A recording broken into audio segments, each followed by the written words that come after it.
Welcome back to Fish's Call Sheet.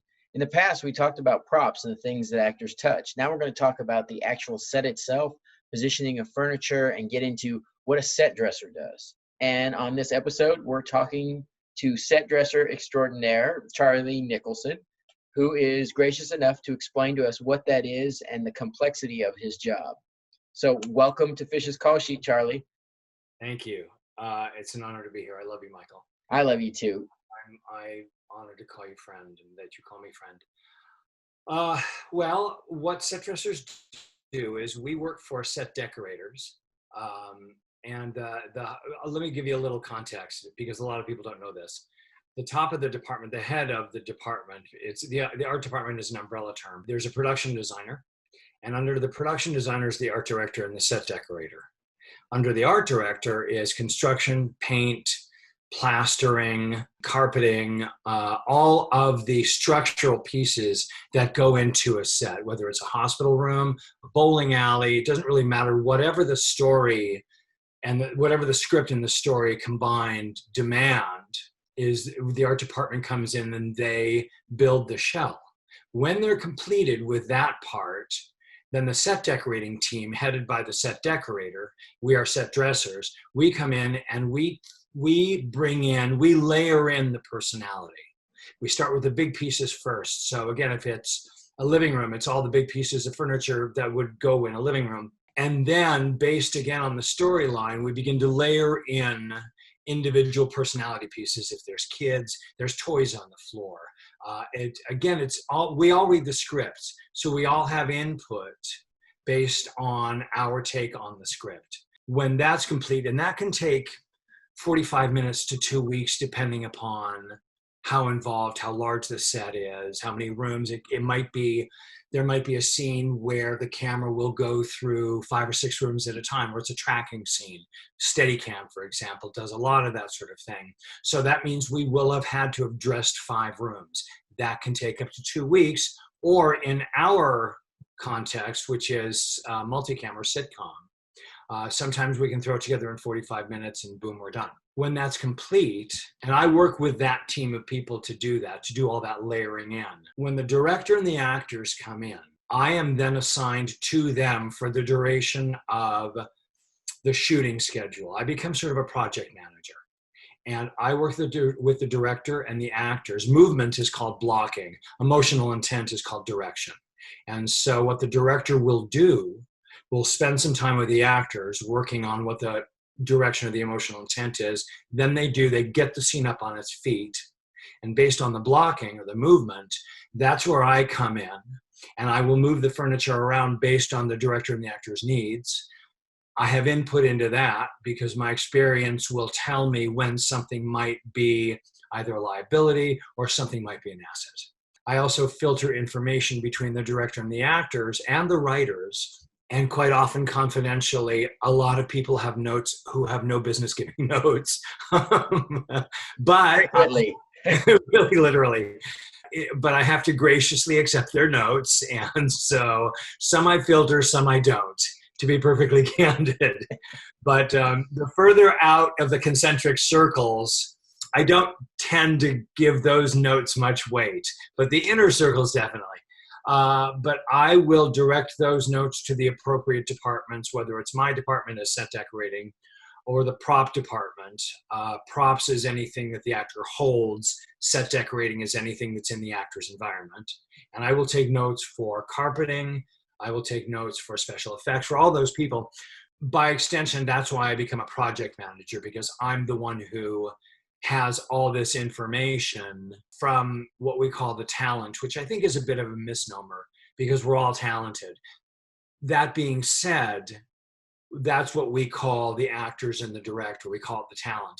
That's what I do. And I work from the very beginning of rehearsal all the way through when it's being shot to the hours or days that it takes just to wrap it and strike it, meaning box it all up and get rid of it. So is that pretty much rounded up, Michael? You really laid it out perfect. I think one of the things I'd like to highlight is kind of the pre-planning stage, if we can touch on that, because you guys go through the scripts, you come up with all these ideas, you come up with suggestions, and then they change, right, as the script changes or someone says, that's a great chair, but it's too big, it's too small, it's too orange, it's too right. Or I always in my head secretly pictured a blue chair. Right. And then that has to happen. And then it's really subtle, particularly for you, because you're constantly making adjustments from scene to scene, is a chair may need to be tweaked 10 degrees to one side or the other to open up for a camera shot. The close-up may need you to adjust it. So you normally put down marks. Do you want to explain what marks are for individual scenes? There's no standardization when it comes to how to alter or change. That's better lighting. How to alter or change the degree which objects move. My system is I take a little piece of tape and I put if it's a chair, I put the letter C. If it's a table, the letter T, so on and so forth. And I will also put the scene letter or scene number on that piece of tape, because here's a little inside information when it comes to multicam.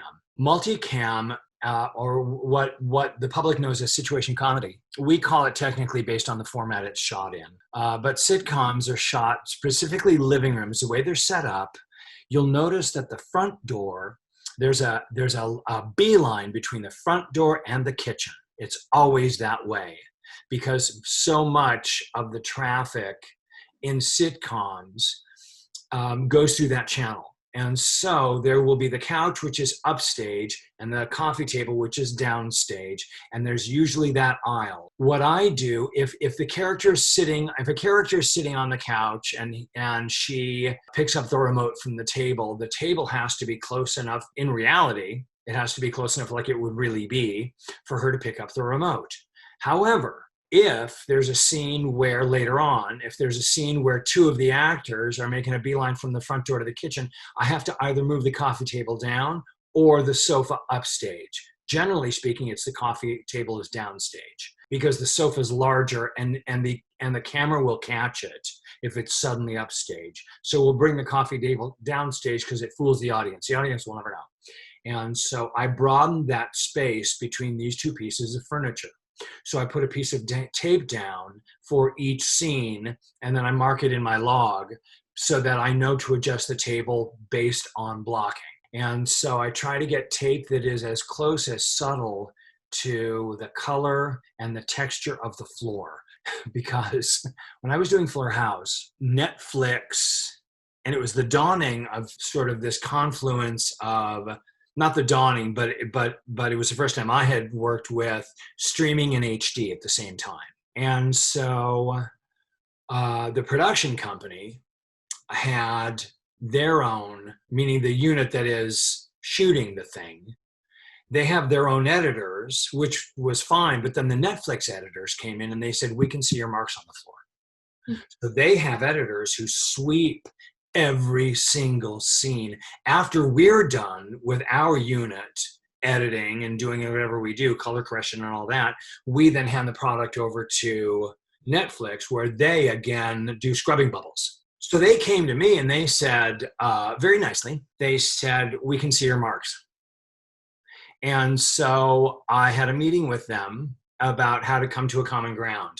And so it's held me in good stead all these years. It's a good way of marking for me. Oftentimes what will happen is a director will come in, particularly in sitcoms, directors, and I'm not minimizing the responsibility of the director at all.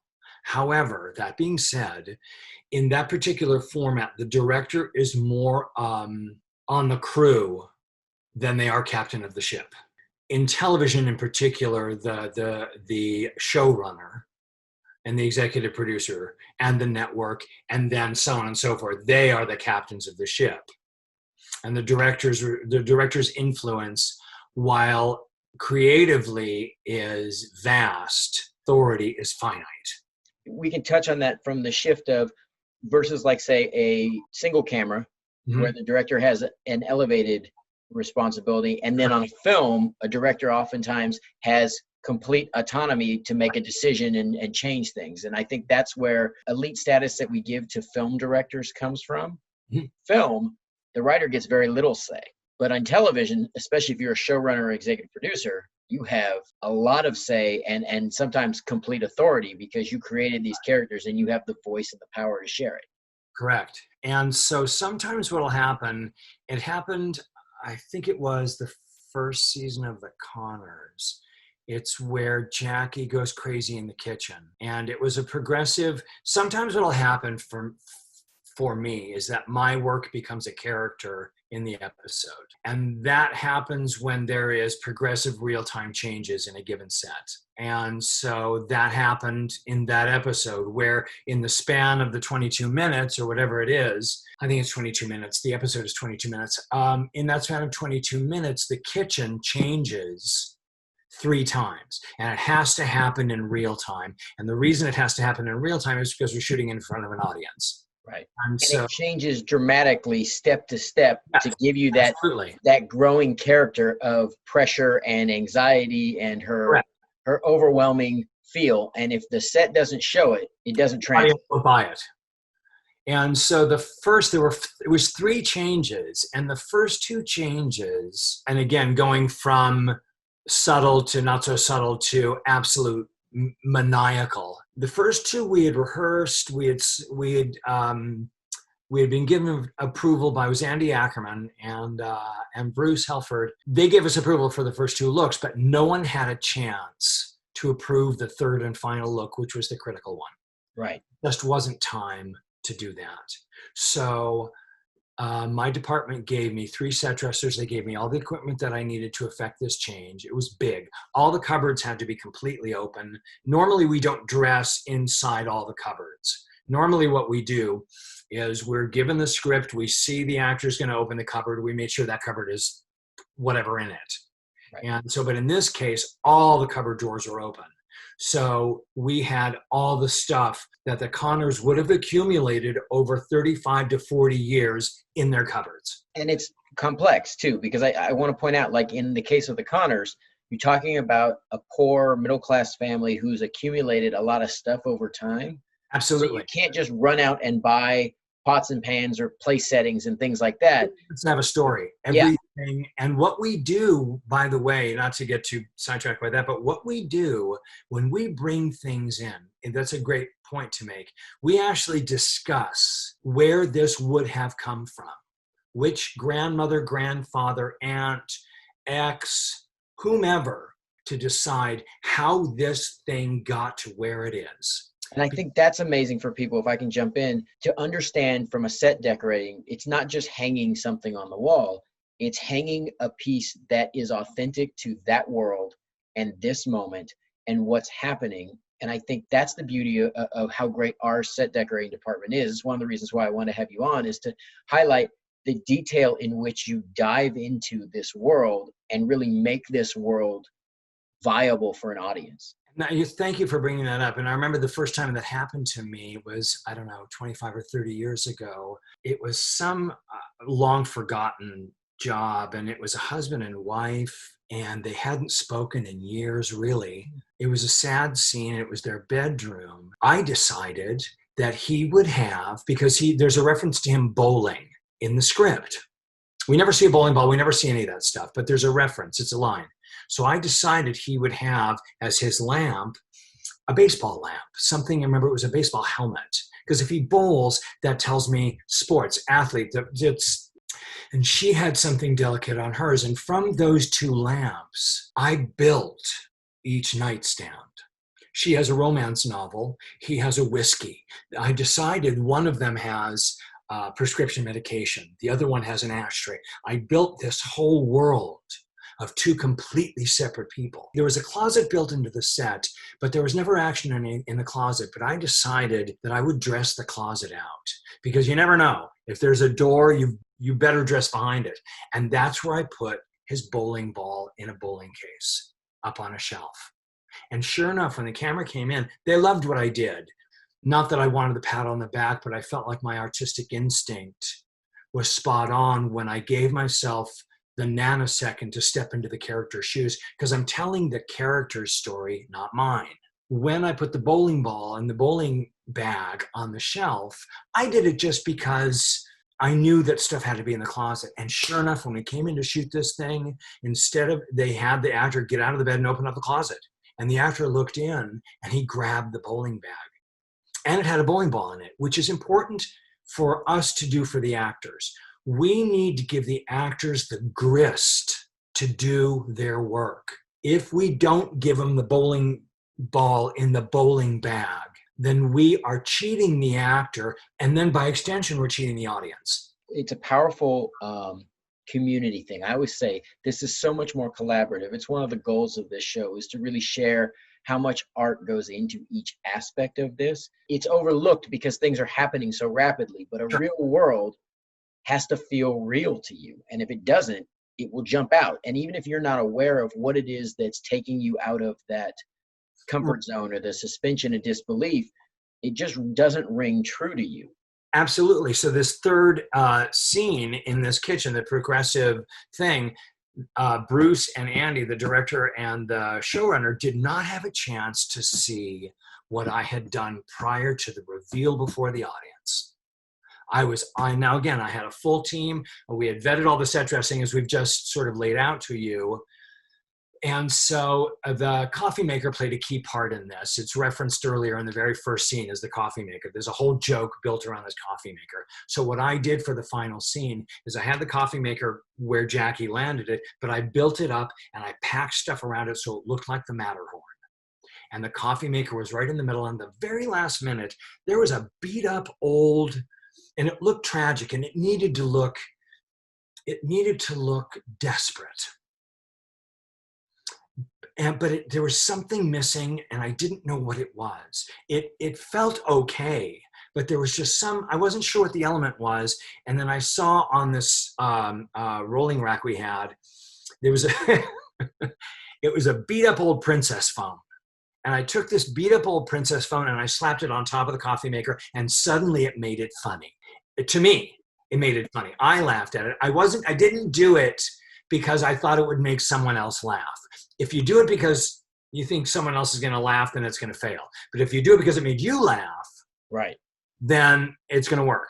Share the experience. It usually works. If you're trying to pull one over on everybody else, it's usually when it goes bad. Correct. So it made me laugh before we did this reveal. And the first thing they said when they walked in was, "Oh my God, that phone is so funny." And so I knew I had landed square.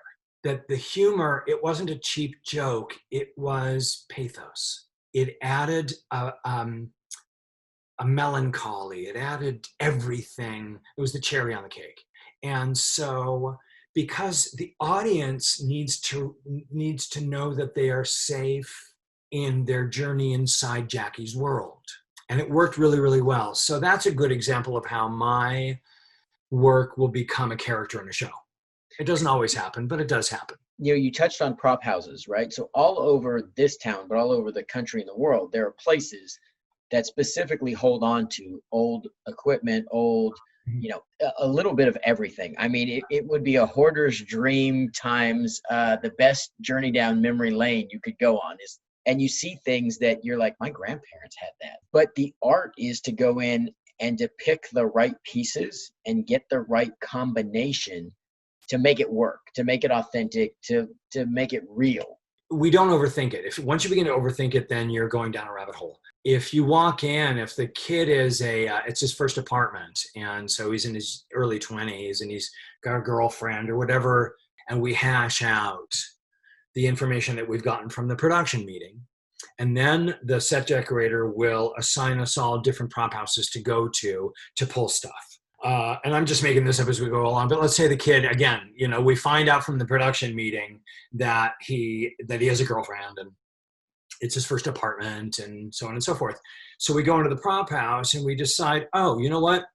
He bought this at the yard sale, but his mom got him this. So the blender is going to be brand new, but the coffee maker is going to be beat up.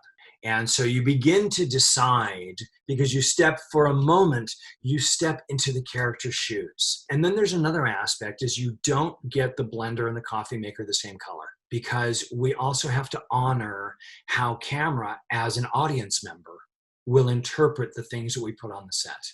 Within the cloak of art, we also have to honor the technical aspect of getting something. We avoid absolute black or absolute white unless those are characters written into the show as far as chromatic aspects. A good example of that would be Nip Tuck.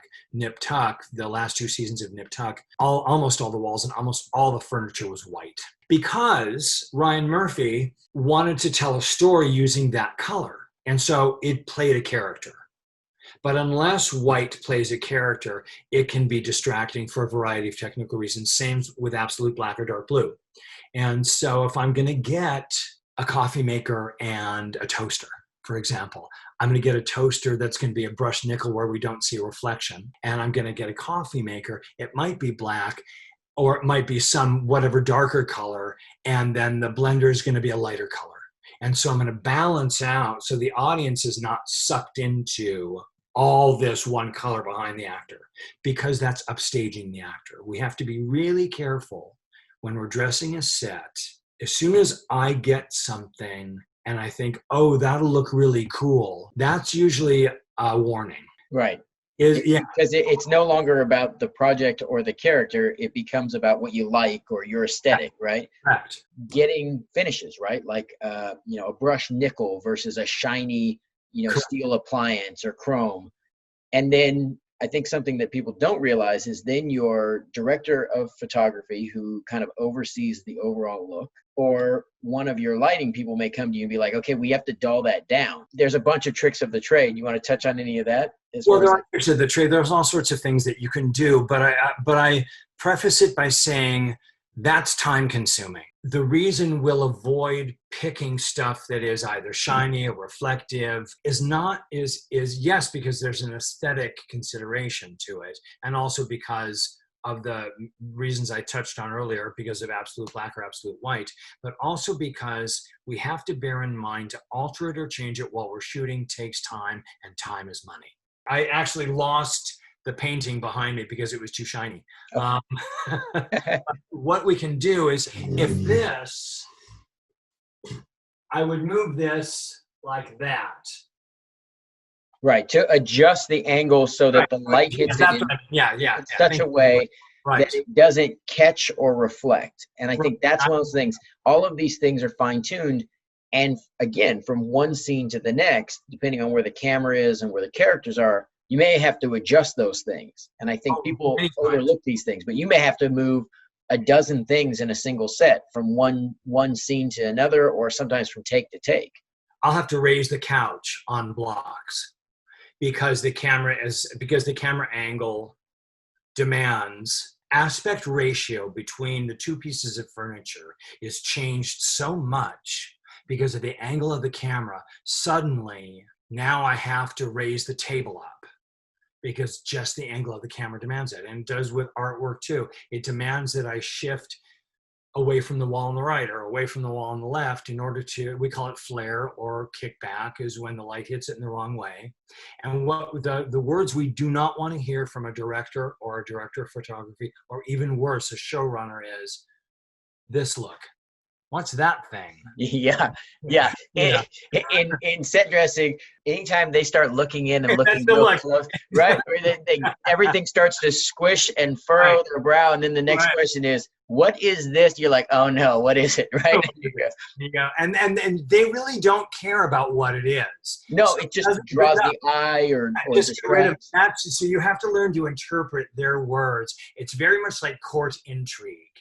You don't want to stand there and you don't want to go, oh, well, that's blah, blah, blah. They don't care. They don't care. What is that? Then when they do this, what is that thing? That means get rid of it. Right. Or what is that thing that makes my actor look like they have antennas? Or right? Because it always comes out as something else. Growing out of his head. Yeah. Right. So when we shoot on location, a lot of times, it's going to be terrible, but I'm gonna reveal a secret. So we shoot on location. Now, let's say we're shooting in this house. It's a lovely home in Pasadena, and we're going to be shooting in the living room, the dining room, and the bedroom. Right. And that's it.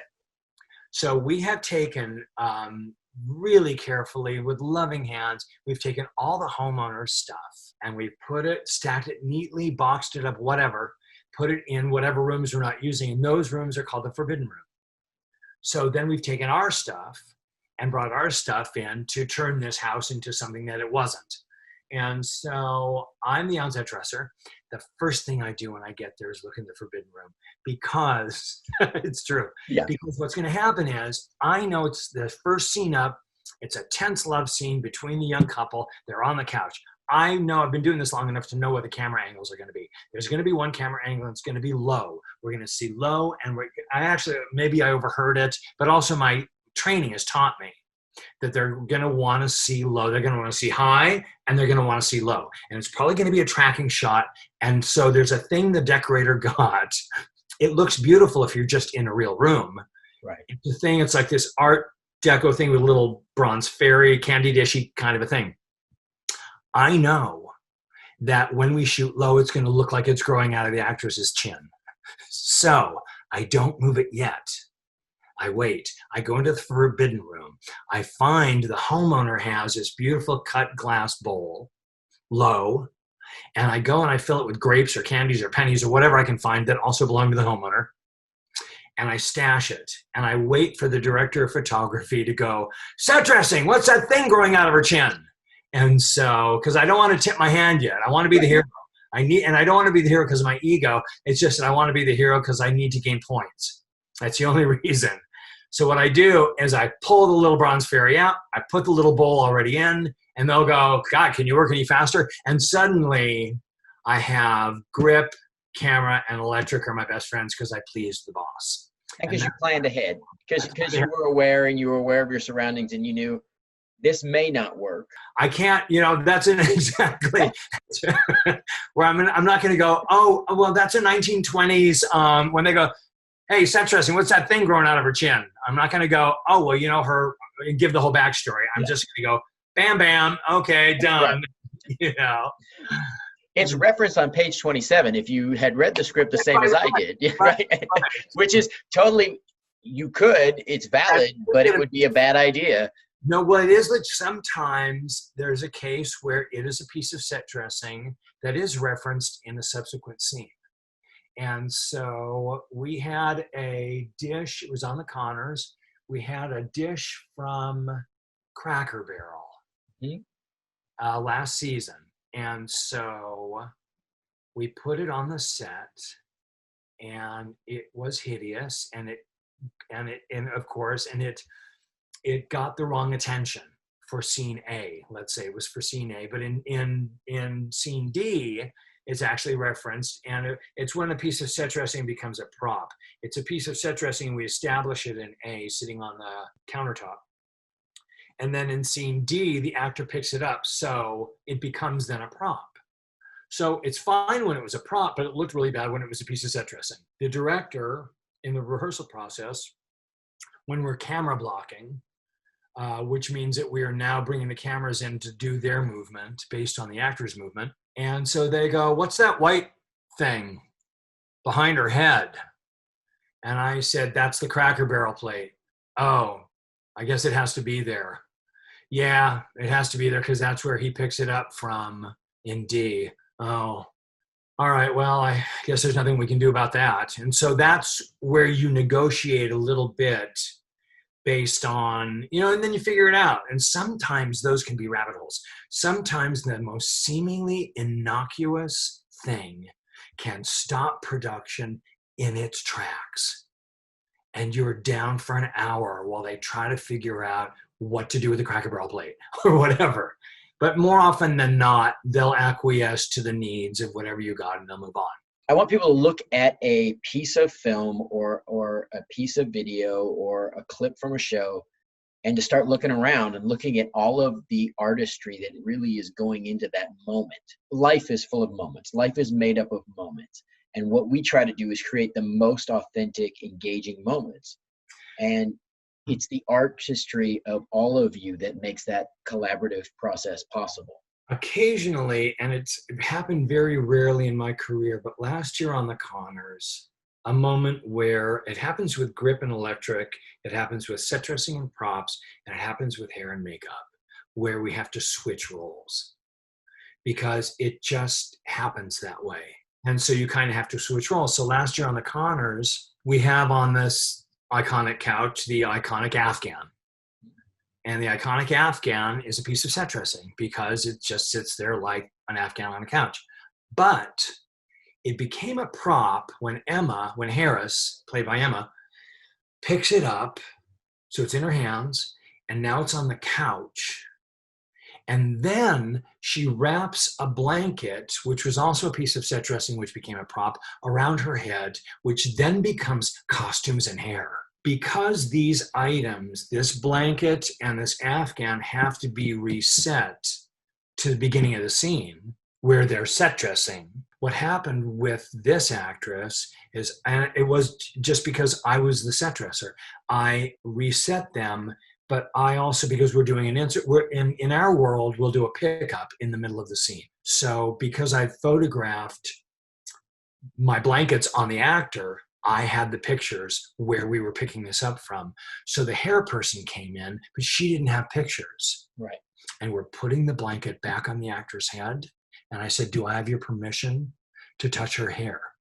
And she said, absolutely. So we worked together in this moment where I'm now doing set dressing, props, and hair and costumes. And the reason I'm doing all of these hats is not because I want to be well-versed in these crafts. It's just that the actor, it's a very tense scene between the characters, between mother and daughter.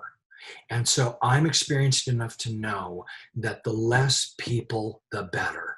Let me do this. That's why I ask for your help a lot of times, because you happen to be there, rather than getting another, whatever, orangutan in the mix. And you're qualified, and I'll say, Michael, help me with this table. Right. Just because it's less people involved in this, you know what you're doing, I can depend upon you. But it's the same thing. When it all works together, it's a beautiful thing. Jeremy Armstrong used the word flow. When everyone flows together, right? That's the beauty of a set working well, is when people just put the project first and just go about doing their job to the best of their ability. We're called the company. And we are the ones who actually are working, all of us, actors included, all of us are extensions of camera. It's so fluid. It's so, we're conspiring to entertain. I like that, conspiring to entertain. And all these people next to me, like when we're standing at the monitor watching the product being shot, I am making a movie about furniture. I'm oversimplifying, but I'm making a movie about furniture. The guy standing next to me is making a movie about costumes. The girl on the other side, the woman on the other side, I should say, on the other side, is making a movie about hair. But if we're really good at our craft, we're also watching each other's movies being made. Right. Because every Friday night, the audience comes in 4 or 5 hours on a Friday night, or 22 minutes when the network broadcast the episode. These people are taken away from their day because they're watching these other people in their day, and we're entertaining them. And that's the gold. The gold is that we may not be curing cancer, but we're making sure that maybe somebody with cancer is laughing. Yeah, that we can take them out of their regular life and either transport them to a place where they get to take a break from their world, or relate to something that they've had difficulty dealing with. And this is a safe, and especially in our case, a humorous way to enjoy that experience and to share a visceral human experience through this imagined art. And that's the beauty of what we get to do. It is. And 9 times out of 10, when there's a problem, the most elegant fix is the quick fix. And we were shooting, it was last season, we were shooting Darlene. It was supposed to be winter. Everything is covered in snow. And we have a thing outside the front door, the backing, it's a translight. Meaning if it's shot from the front, it's daytime. And if you put the lights on the backside, then it's nighttime, but it's the same image. And I don't know what they are, 40 feet wide by 30 feet high on that rubber material that they roll. So the problem with this translight is that it's a photograph, as you well know, it's just this giant photograph, and it's summer. We're all watching, it was in front of a live audience, and we're all watching, and I'm the one who noticed it. Over her shoulder, she's standing at the front door, all the landscaping is covered with snow, but I can see this translate right over her shoulder, and I see summertime with the Right. neighbor's lawn. And so I said it to the director of photography, and I said, the backing is summer. I got to fix that. Was I went behind her, and there was a tree to my right, her left, covered. It was a leafless tree, but it was covered in snow. And all I did was move it into frame 2 feet, and boom, suddenly it's fully winter. Being able to fix that thing and not have to shut production down for a while we figure that out, or draw such monumental attention to the fact that something may have either been overlooked or didn't match. Occasionally, it'll be overlooked by everyone from stem to stern. And for whatever reason, it's overlooked. And so, but occasionally also it'll happen where it just happens. Yeah. And so we go to the editor. You know, as long as they have a heads up, I try to use that. That's a luxury item. When I have to go to visual effects, or I have to go to the editor and say, hey, here's this, it won't match. Charlie, what's the best part of your job? There's so many bests. My parents were both artists, and they never were able to express their art because of their fears. The best part of my art is that I am supported and loved enough to be able to express my art through my fear and through my doubt. And I'm able to honor my art. And God willing, I'll be doing it until I draw my last breath. You are masterful at what you do. Thank you, sir. On the flip side of that, what's the hardest part of your job? Physiologically, the hardest part is walking on my feet for 14 hours a day on an unforgiving floor, because of the effect that has on my body. And so I've learned to take care of myself. There are things that I do to take care of myself. So that's a physiological thing. I have to tell you, Michael, it's all part and parcel. Isolating what is hard or difficult and pulling, that's like Jenga. Yeah, that's the thing for me. I mean, you and I talk about this privately, so to share it publicly is nothing's going to be perfect and nothing's going to be great all the time, but we love what we do so much that we embrace every moment, and it's looking for the bright side of things or the way to fix a moment, an issue or what's going on, because you know even this too shall pass, and that you love all aspects of what the art is and getting to be part of it. And I know you and I talk about it all the time because we love giving each other a hard time. We love being sarcastic to each other and playing back and forth, but we really love what we get to do. And are there going to be bumps? There's going to be bumps in any part of your life, but you wouldn't trade your life for those small bumps along the way. No, that's why this time of reflection is so valuable, because it's taught me. I've never been cavalier about my career. I have taken a lot of stuff for granted, which I'm learning now, that one can really not afford to take anything for granted. I think the hardest part of my work is when the job is over. That's the hardest part. When a project ends, that's the hardest for me, is when a project ends and now you have to go out and find the next thing. And this thing that you were loving and building and artistically sharing through has to go away to make room for something else. And that's faith. That's about faith that, that the universe will provide. But I think it is the most difficult part, because I go through a withdrawal after a job is over. It's like every week is the beginning of it. Monday is the beginning of high school, and Friday is graduation. So, with the cliques and everything involved, it's exactly. And I may be counting my chickens before they hatch. I hope I'm not. I always have such self-doubt about whether I'm up to the task, and then I'm invited back. You are always up to the task. And I think that's one of the reasons why I wanted to share not just your department, but you in particular early on in this. Is I really admire. I mean, we haven't worked together that long. It's a really complex job. So to be able to navigate that kind of seamlessly, you do a masterful job of that. Thank you, sir. This is a question I don't know the answer to. How long have you been in this business, Charlie? I've been set dressing for 27 years. But I've been in this business. I did casting. I was an actor. I'm a song and dance man. I was born and raised in Hollywood. And so I've been in and around sound stages since I was a little kid. As a matter of fact, it was a real problem for me because my first exposure to film was actually being on, there was a little stage, it was a really B-rated Frankenstein movie that my mom's boyfriend was in. It was maybe in 1965.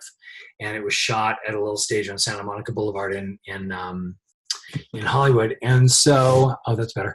I keep adjusting my lighting. And so my first exposure to any movies was watching them being made. And so when I started as an actor, I was more in tune with what was going on behind the camera than I was the storytelling part. And it's taken a lot of hard work for me to watch a movie without knowing what's going on behind the camera. So all my life, there's the short version. Yeah, you're like me. You're a lifer. Having seen behind the curtain essentially your whole life, I think it draws you in a different way. So I guess what I would ask you is probably, when was that first moment you knew you wanted to be in this business or in the industry? Was there a moment? Was there something you watched that changed you? It was a beautiful short film that took place in Christmas in Berlin in 1936. And it was a microcosm about the balance and the shift of power. We were shooting it in July in a stage just north of LA that had no air conditioning. In the stage, it was brutally hot, but we had built these, and I had never done any of this before. We had built out of chicken wire and 1x3, a bunch of troughs hanging from the top of the stage and on a pulley system to affect the snow coming down. And the snow was made of, I think, soap flakes or potato flakes or something. I didn't know any of the language. I knew nothing. Some guy hired me because they needed a body. I walked onto that stage and I see Christmas Berlin 1936. And because it was the first time I was a laborer, I was re-enchanted. Although I had been around it, I don't know, maybe I was ready to really appreciate it for the first time because I was suddenly becoming a craftsperson and not just an actor focused on my lines or not just somebody, a disinterested person. I actually had some skin in the game this time. That's beautiful. Yeah, it was beautiful. What they had done in transforming this little stage into this town square in Berlin really was amazing. We built the troughs with the snow, and the very first shot is this little girl, this teenage girl on a bicycle going through the snow. My boss said, okay, I want you to, now that we're all finished dressing the sets, I want you to stand behind the camera, and if the director says he wants a cigar in the actor's mouth, you have to have a cigar in the actor's mouth faster than when the word cigar came out of the director's mouth. And I was like, what is he talking about? First of all, there's no guy in this scene. Second of all, there's no cigar. So I'm taking literally, what he just said to me absolutely baffled me, and I'm scared to death. But I got to stand behind the camera. Okay, whatever. I'm so mortified that I'm going to screw something up and I'm going to miss whatever. So I'm standing behind the camera and we shoot. It's a tracking shot, which I didn't know what that was. It's when the camera's anchored. Right, exactly this. And so I know you know. But for people watching, it tracks somebody across a movement. So it's kind of a pan, sweep move. A dolly shot. A dolly shot will move with the actor. Right. But this is just pivoting. Correct. It's a tracking shot of the girl on the bike. La, la, la, la, la, la, la, la, la. Somebody is doing the snow. We've layered the snow in on the ground. Apparently it's going to be heavy snow. La, la, la. It's all coming down. It's great. Well, they changed the lens because now we're going to do what I did not know. Going in tighter means we're going to do a close-up. And so we go in tighter. They've changed the lens and the filter, and now we're going to see closer up on the girl on the bike. We do the same thing again. And again, where's the cigar? Where's the guy? I'm baffled. I don't know what I'm supposed to be doing. And I'm so scared that I'm going to screw this up. The camera operator, we do this shot with the new filter and the new lens, and he says, the snow looks like shit. Now, he said it that way for two reasons. One, so that he is not held responsible if no one fixes it, because it's not his job. But he needs it noted that he made mention that the snow looks like shit. So if his boss or somebody higher up asks him later, why does the snow not look right? Correct. I said that when we were doing it, but this is the best we had. Exactly. So he was covering his ass. I don't know what happened. the world opened up for me just then. I saw a rake up against the wall. I grabbed the rake.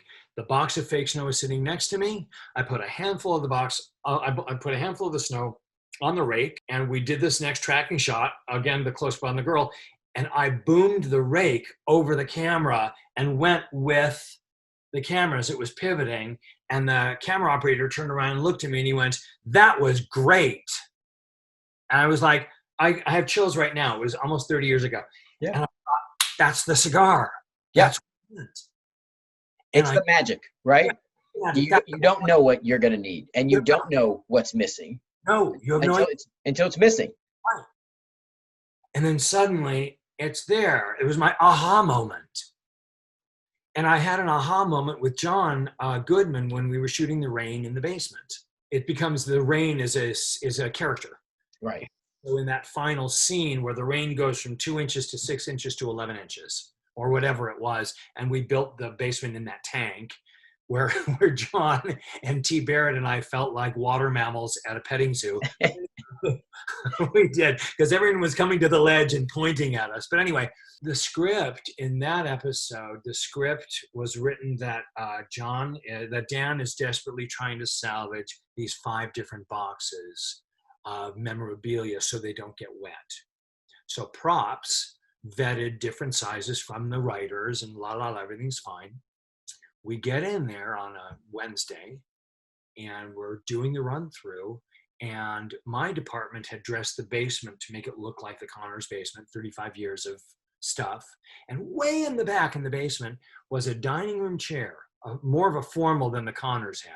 And it was upside down on a chest of drawers, but it had a material seat to it. It was more of a real dining room chair. And so Whitney what's Whitney's last name? I can't remember. Whitney Cummings. Yeah, Whitney Cummings.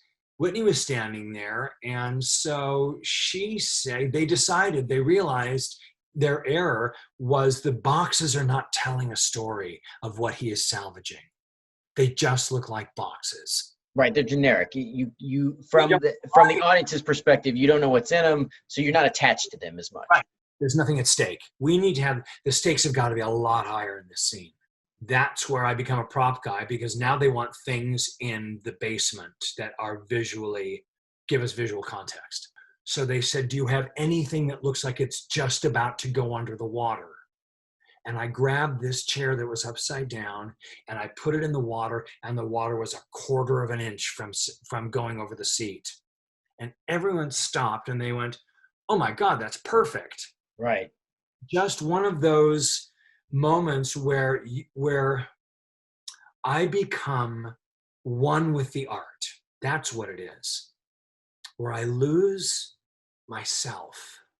And we lose titles, right? You transcend all of that, and in the moment, Yep. You heighten and empower the art. Correct. I serve the art. Through the course of that day and the following day, the 5 boxes became 5 things that John and I worked on together to make sure that the progression, that the tension would progress. It tells an overarching story that really set the tone for what was kind of that season and the end of that season.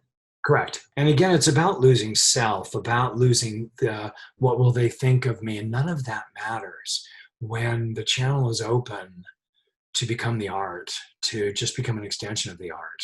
That Friday when the episode is over, why the withdrawal is so bad, because we become addicted to the magic moment. That's what I look. It's the moment of truth. It's the moment of reality. It's the moment of challenge. It's all of those things. It's the quintessential hero's journey, all in a moment, right? That's a great way of putting it. Yeah, it is the hero's journey, and we can be proper stewards for the audience's emotional journey. If we tell the story from our authentic self, we become proper stewards for them. Oh, it's so true. I worked on a show that had to do with, it was a Netflix show called Alexa and Katie. In it, Alexa has cancer. We had kids who had cancer that would come see the show. And I discounted it a little bit when I first started, because I started the 2nd season and I thought it was going to be sort of that oversaturated formula for cranking out, kids doing dangerous things without adult supervision. Except this, they get a lot of this from the adults. But Alexa and Katie was different, and Alexa and Katie was telling the story to kids, but you have to be really careful when you're telling a story to kids. And so they did it in a beautiful way. And there was an episode where it was 3 episodes in a dress shop. And my department had dressed the inside of the dressing rooms, which we see, and the wall space between the dressing rooms with dresses that are for sale. It's a high-end dress shop. And the very last scene, when our 4 characters, the 2 mothers and 2 daughters, come out of these dressing rooms wearing these way over-the-top dresses, I decided at the last minute to take all of the colorful dresses off the walls of the dressing rooms and replace them all with neutral tone to not get in the way of these characters' dresses popping when they came out of the dressing rooms. Because what happens in the script is everything's fun and funny and everyone's laughing, and then suddenly, really in a sophisticated way, the story would turn and we would see into this girl struggling with her cancer survival. They did it in a beautiful way, but it would spin on a dime. And that was the moment in the episode when they come out wearing these dresses. That was the moment where it would spin. And it was a big change. Getting rid of all these dresses was a big change. I didn't have time. I asked the script supervisor. I said, what's the time difference between C and J? And she said about 45 minutes of story time. And I said, great, that'll justify the store clerk coming in and changing out and restocking all these dresses. Because you have to honor the story, the narrative time. That's another key element of our job, checking with the script supervisor to make sure that the story, the narrative time fits what my idea is going to be. And so it did. So I went in there and I replaced all these dresses and I put on the neutral tones, and I was kind of nervous, but I knew as the artist that I was onto something authentic. And I thought, I got to do this. So I go in and I do it, and they shoot the scene, and that's beautifully acted and really tearful. And, heighten the comedy. If you heighten the comedy, then you heighten the drama. Always, right? Everything. High stakes makes everything grow. Everything has to be, but it has to be organically high. It can't be false. You have to know where your organic limit is and hit that. And so we shoot the scene, and the showrunner, Heather, called me over and she said, did you change all the dresses between the dressing rooms and inside the dressing rooms before we shot Jay? I said, I did. Was that okay? And she got tears in her. I get tears in my eyes. She said, it's more than okay. Yeah. You found the moment, right? And I think that's part of what we do too, is to be able to give people those moments. The moment, the first time a mom or a dad sees their child, the idea of someone fighting for their life, pure joy of getting your first job or your first car, or right? Like all of these experiences, I think, are so universal for us. They're archetypal in a way, but to be able to share those moments and make them ring authentic is the real challenge of what we do. Absolutely. And again, to touch on making sure that the especially if it's bad news followed by a joke. Yeah. You have to know visually how to support that transition, whether it's with lighting. We work with, as a set dresser, I work with lighting a lot to make sure that whatever their vision is, whatever the director of photography's vision is as far as lighting is concerned. On the Connors, for example, the shears are always closed in the living room at night, and they're open during the day. And so there are times where I will work with the director of photography to open the shears just a little bit, depending upon what the story we're telling on the porch or whatever. We work with lighting a lot to affect emotional highs and lows. It's a delicate dance, but we're all so invested in the story, especially because on that show, the writing is so good. I will get teary-eyed from beginning to end on some episodes.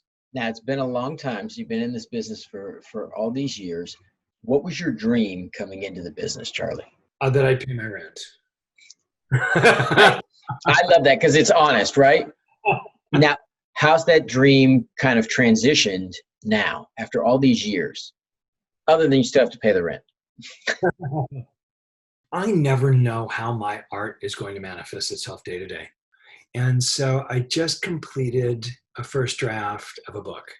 The same moment that drove me to change the dresses, or grab the chair, or grab the snow and put it on the rake, or the telephone on the pile on the coffee maker, whatever that is, that true north that happens, where I get out of my own way.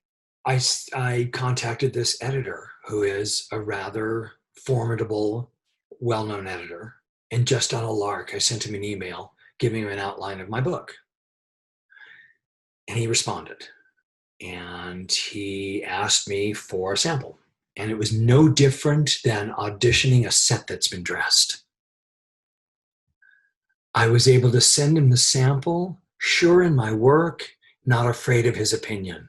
Because I've learned in my craft as a set dresser that someone's opinion, while it may differ from the work I've put in, is not an indictment. It's the fact that I'm up for the change is the true mark of my discipline and my artistry, that I can make the change and still give the same integrity as an artist. And he responded back and he said, clearly, I do not need to tell you how to write. And so he laid out, it was beautiful. It was a beautiful response, and I have my work cut out for me. But the point is, I didn't take his notes as if it threatened my baby's life. So I have a lot of work to do. It's affected, the way my work has affected my life is that it has given me the confidence to listen to all the voices in my head in a balance and not have one dominate. That's the most effective, most pragmatic result. The net result of all my years doing this is a balanced approach to the voices in my head. All right, what are some of the moments through the years, Charlie, that you just couldn't wait to share? I can't believe I worked with this. I can't believe I got an opportunity to do this thing I never imagined. Oddly enough, this is going to sound strange, assembling a telephone pole in the pouring rain. And it was sleet, and it was late November, and we were shooting a commercial. I learned how to assemble a telephone pole in the sleet. And I don't know why that spoke to me, but it did something for me as a man. It did something to me where I identified with all the men that came before me on both sides of my family who did that kind of work. And something spoke to me about kneeling in the snow and working around all these men and women who were doing what I was doing. And then, as it often happens in this business, 2 years later, we had to assemble telephone poles again, and I knew how to do it. And so there was that, which again spoke to me. That was sort of like an opening in time, an opening in the fabric of time, where I was able to feel like some other part of me was speaking, some frontiersman or something like that. It felt like that was really cool. And I've held on to that because it was just a beautiful sort of moment. Another thing, working with Vanessa Redgrave on Nip Tuck, and she and I it was such a curious thing. Her daughter was on the show, Jolie, and they played mother and daughter on the show. Jolie asked me to take a photograph. Back then, cameras and phones were archaic, and you had to hold them steady, almost with a vice grip, to get a decent photograph. And so iPhone 1s had just come out. Jolie asked me to take a photograph of her mother, this other actor, and Jolie. So I did it, and it came out. I did a good job. And Jolie said to me, "Oh my God, this photograph came out so good. How did you do it?" And I said very offhandedly, I said, "Oh, I used my third hand." I was joking. And Vanessa came up to me and she said, "Oh, I love using my third hand." And we laughed and joked, and I went to craft service, and she followed me to craft service. And she came up behind me and she said, "Excuse me, I'm sorry to bother you." And I said, "You're no bother." She said, "Who are you?" And I felt like I was being spoken to by the Queen. And I said, "I'm Charlie, the on-set dresser." She said, "Tell me everything about you." she said, I want to know more.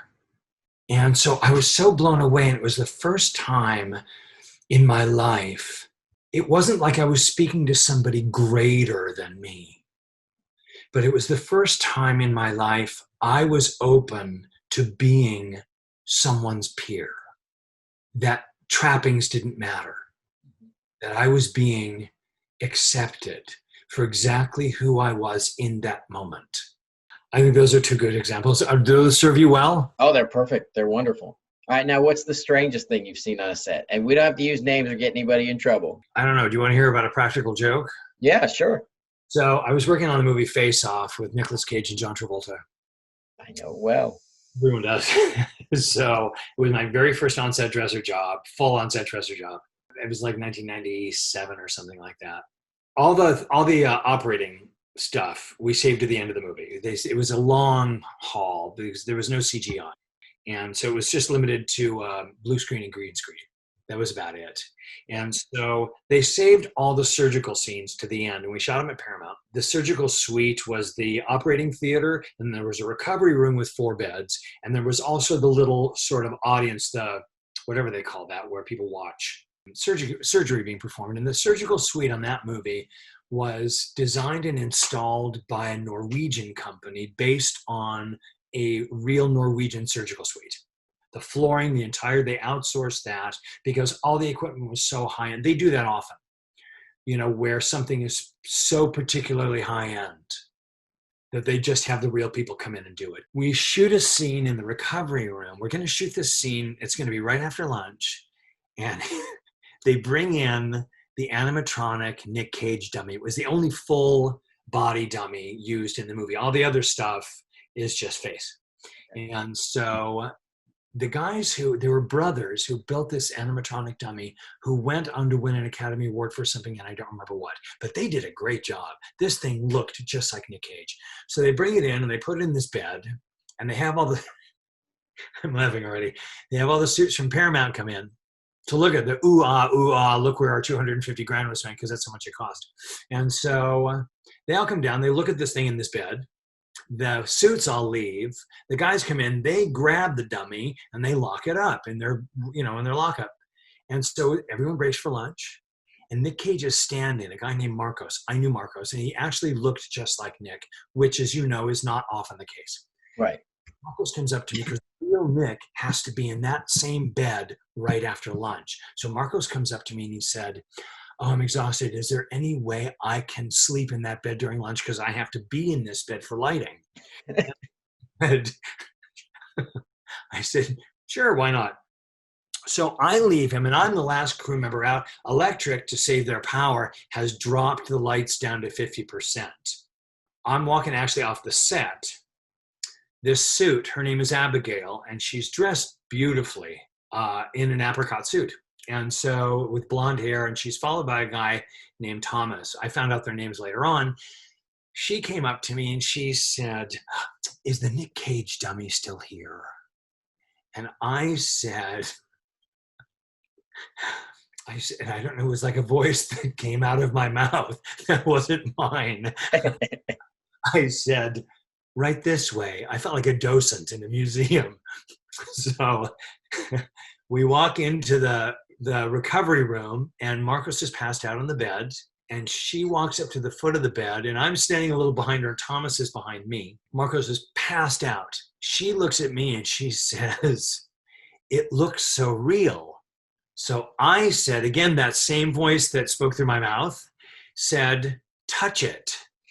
So she walked up to his shoulder and she touched his shoulder, and his eyes opened up, and they had this Home Alone moment. They both went, "Ah!" They screamed at each other's faces. She was literally running in place. They're screaming at each other. Thomas is screaming. I'm laughing. I cannot stop laughing. I'm laughing so hard. The tears are coming down my face. They're all screaming. She goes running out of the room. They won't stop screaming. I mean, literally. It so spooked them so badly. She came back in. Oh my God, she was a mess.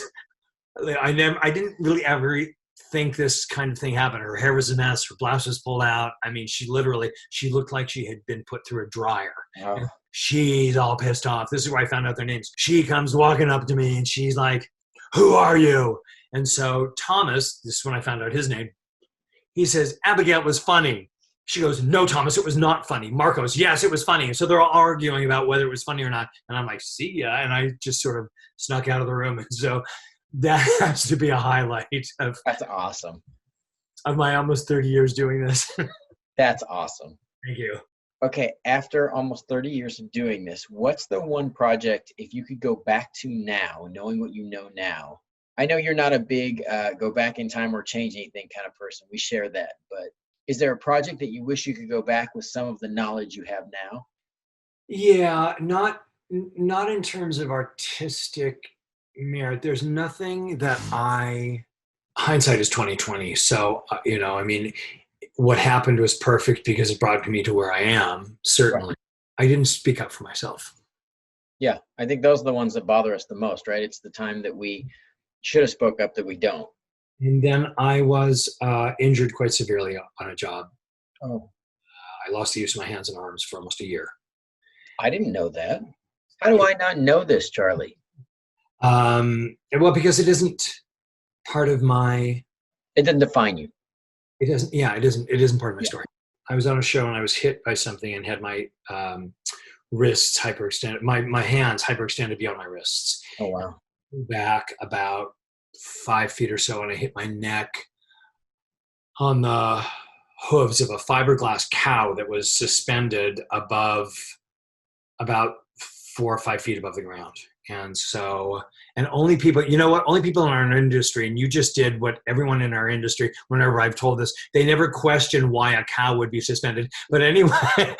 Any other part of life, right? That's how strange our life is, right? That you say a cow was suspended from the air about 4 or 5 feet off the ground. And in our business, we just look at each other and go like, oh, okay, I'm so sorry. Right? Nobody asks the obvious question that anybody else in the world were. What was a cow doing? Yeah, that's what people do. They get so caught up there. Why was a cow up there? But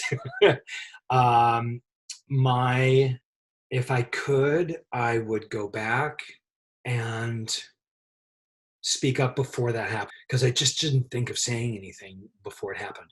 And so I can't say that, again, getting back to the Jenge philosophy, right? I pull those out and expect the wonder of my life to stand up. Yeah, I'm the same way. What is one thing that the people who work with you probably don't know? Oh, I share too much, so they know everything. All right, are you ready? I have kind of this final round of questions that I ask everybody. So like the first one is, what's the first thing you look for on a call sheet? The first thing I look for on a call sheet is my call time. Perfect. What's the last thing you want to see on a call sheet? Rain. What a nightmare, right? Yes. Set dressing and stuff. Rain, water, everything's going to be a disaster. Any sort of major effect thing or something. There's a whole bunch of things that fall out of the framework of the work we're doing. And, whether it's a company move or whether we're doing a press thing or whether we're doing something that is just going to drag the wheels off this thing. What's the one thing you love to see at craft service? Garlic bread. All right. What's the thing you hate to see at craft service? Empty trays. Oh, yeah. Especially as hard as you guys work, especially because people don't realize a lot of times set dressers, you're working between the moves, right? To try and set up that next thing. So by the time you get there, everybody else has kind of swooped in first. Yeah, it's usually that way for me all the time because, and it's not just me, it happens to be the position that I occupy. Although from what I understand, to be perfectly fair to me, I should only be as far away as one shout of my name. I have to just be there. I have to be on set because that's my job. And so I miss a lot of the stuff at craft service. It just disappears by the time I have a moment because what I'm doing is I am the project manager. I am the one who knows. And it was on this last year at the Connors that someone said, here is the man who keeps this whole thing running. Certainly there's all sorts of aspects that I have nothing to do with, but in terms of the filter of information, because I constantly am hearing, I'm in constant motion. So it's important for me to be constantly filtering information to all these. The UPM, the first AD, and I, who have to engage with everyone on the set. If you break it down, costumes does not have to talk to the grips, lighting, all those people. It's sort of broken up, but the UPM, the unit production manager, the assistant director, and I are the only ones who have to have engaged in detail, complex conversations with every single department all day long, whether it's publicity, special effects, grip, laborers. The on-set dresser is the only on-set personnel who has to be actively engaged in conversations with every single person on set. Okay, Charlie, how do you define success? I am an artist. I'm a successful artist because I create art, not because I'm paid for it. But I think holding my breath, waiting to be paid in order to define my success, that success won't happen because a train car doesn't get pulled by itself. It needs an engine. And the engine for me is defining success as practicing the art.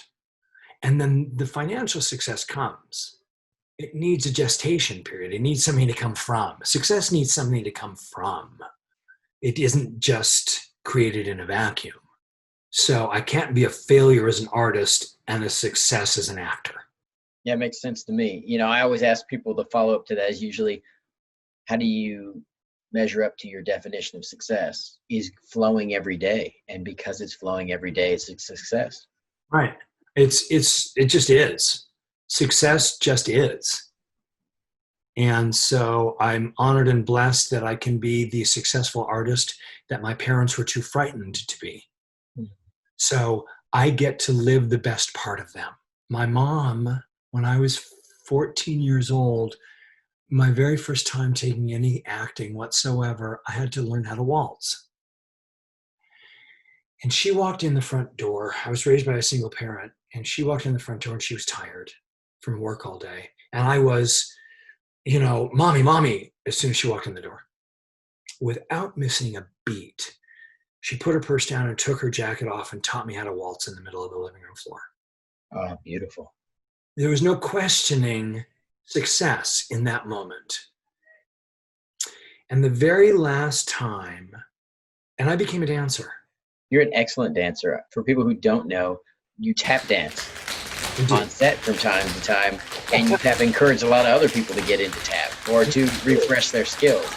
You do, actually. It's great. It's really, it's turned out to be such a common talent on set. You'd be amazed. And so the very last time my mom saw me dance before she died was a waltz. My success was born before me. And I'm just a conduit for it. I like that. Thank you. All right. What's the one thing you want to see on every set? Signs that say, do not sit on the furniture. Yeah, because people abuse that one quite a bit. Move a lot of marked furniture, right? A vacuum cleaner. But the thing I like to see is, it sounds maybe kind of elitist, but I love when I see other set dressers that are cleaning the set that are as attentive as I am. I love seeing that the lampshades are leveled and the art is leveled and the care has been given, and that the scene we're shooting, that the set is ready for the scene we're shooting. And so I'm a bit of a taskmaster, and I'm a bit tunnel vision when it comes to that. But when I walk on the soundstage, it's a privilege, not a right. Oh, I couldn't agree more. And I drive. Such a privilege. Oh my God. Driving Every time. No matter what the lot is. Every time I feel like I'm going from black and white into Technicolor, like in the Wizard of Oz. It feels like that. And so I like walking on, and it's just it's the feeling. It's the feeling of being, I'm not the colonel, I'm not the general, certainly, which is great. I'm a major. Mm-hmm. That's how my rank is. I think if in terms of a military company, I'm a major, and I like walking on, and I like the responsibility that comes with that. I get a chance to do this thing because we are somewhere between a military campaign and clowns tumbling out of a car. That's where we are. It's true. I mean, we are organized like a military and running around like clowns all at the same time. When I walk on a set, doesn't matter what it is, whether it's exterior or interior or whatever it is, if it's horrible and windy and rainy, it doesn't matter what it is. Something happens with me where I assume what I'm meant to do. It's perfect. Yeah. All right, now if you could eliminate one thing from a set, what would it be? Special effects. No, I'm sorry. That's terrible. They never do a mess. So, No, they do great work, but it means for long days. they never clean up. No, I love my special effects, brother. I was just that's a cheap shot. Um, if I could eliminate something on a set, it would be snow. I mean, it sounds so pedestrian, but it's not the department special effects. It is their materials. Yeah, no, snow is one of those things because it gets everywhere and it's in everything. And, you turn around twice and it's on people. And, I spend half my time trying to pull snow out of Jaden's hair on the Connors. So. I've never walked onto a stage and seen a set where I would want to turn around and walk off. I love being on set. I love the space. I mean, I show up early and I walked a lot, take in the magic and the magistry of what we get to do. Right. And so there is this mystical, majestic nature of being in this magical world. And I value that every single time. So I totally understand. Actually, I'll amend that. When I walk on a stage, if something is dangerous, if something is not well thought out, if they've cut corners and they're doing something that is dangerous or foolish. That's good. Very good. And there have been times where that has happened where it was season 1 they were doing, it was a science class where volcanoes were going to explode and setting off the sprinklers. So they built this classroom science lab with rows and rows of overhead sprinklers, and they didn't build a pan for the water. Oh. Exactly. And for those of us in our viewing audience who don't know what that is, when they're doing water effects, they build a pan on stage to catch the water. So it's like a kiddie pool. It's like an enormous kiddie pool. Yeah.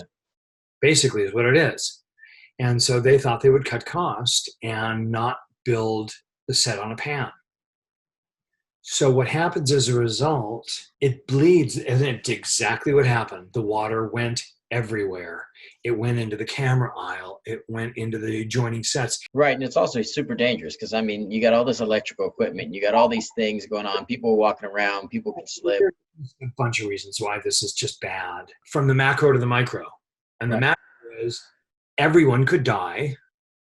And the micro is I now have to do something that's taking me away from my job. Right. It just does not. There's so many things that do not have to happen that way. Only when it involves potentially harmful stuff do I personalize what their choices are. Aesthetically, I could care less. Right. Okay. Final 2 questions. You ready? How do you want those people who worked with you to remember you, Charlie? Oh no, am I dead? No, you're super talented, but I would like to know how you'd like to be remembered by your coworker. Fun and professional. Yeah. Success, because you're both. Yeah, thank you. Okay, now, what is the legacy that you want to leave behind for your loved ones to take from your life? As a legacy, it's okay to be afraid of your art. Do it anyway. Oh, what a beautiful sentiment. Fear is not the enemy. No, inactivity or letting it stop you from doing it. It is the enemy. Oh, see, what great wisdom. That's like the perfect wisdom to end this episode of the call sheet on, is that your fear, not doing it, is the only real risk to your art. Mm. If you'd like to be updated on Fish's call sheet, go ahead and subscribe or hit the bell below so you know right when we update new information.